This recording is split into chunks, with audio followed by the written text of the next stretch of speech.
शहर के बीचों बीच स्थित मैक्सिमस कॉर्पोरेट टावर अपनी भव्यता के लिए जाना जाता था, लेकिन उसकी 14वीं मंजिल के बारे में एक अफवाह मशहूर थी। लोग कहते थे कि वहां रात 9 बजे के बाद रुकना खतरे से खाली नहीं है। अमन, जो एक महत्वाकांक्षी सॉफ्टवेयर इंजीनियर था, इन सब बातों को बकवास मानता था। एक शुक्रवार की रात अपना प्रोजेक्ट पूरा करने के चक्कर में वो ऑफिस में अकेला रुक गया।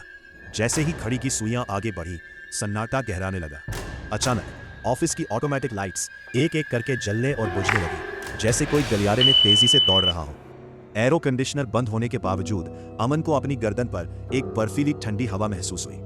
कोने में रखा प्रिंटर अचानक चालू हो गया और उससे कोरे कागज निकलने लगे।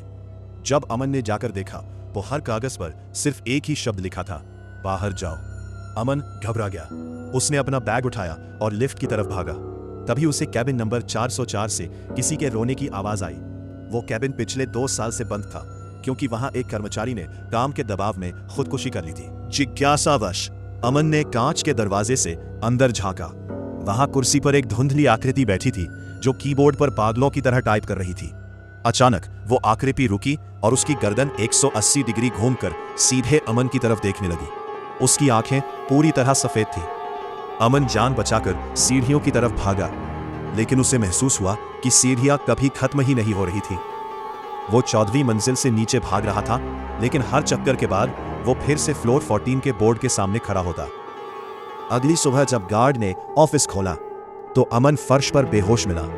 उसके हाथ में एक पुराना आईडी कार्ड था, जो उस कर्मचारी का था जिसकी मौत 2 साल पहले हुई थी। आज भी उस ऑफिस में काम करने वाले लोग कहते हैं कि अगर आप देर रात तक रुकते हैं तो आपको टाइपिंग की आवाज सुनाई देती है, भले ही सारे कंप्यूटर बंद क्यों न हो।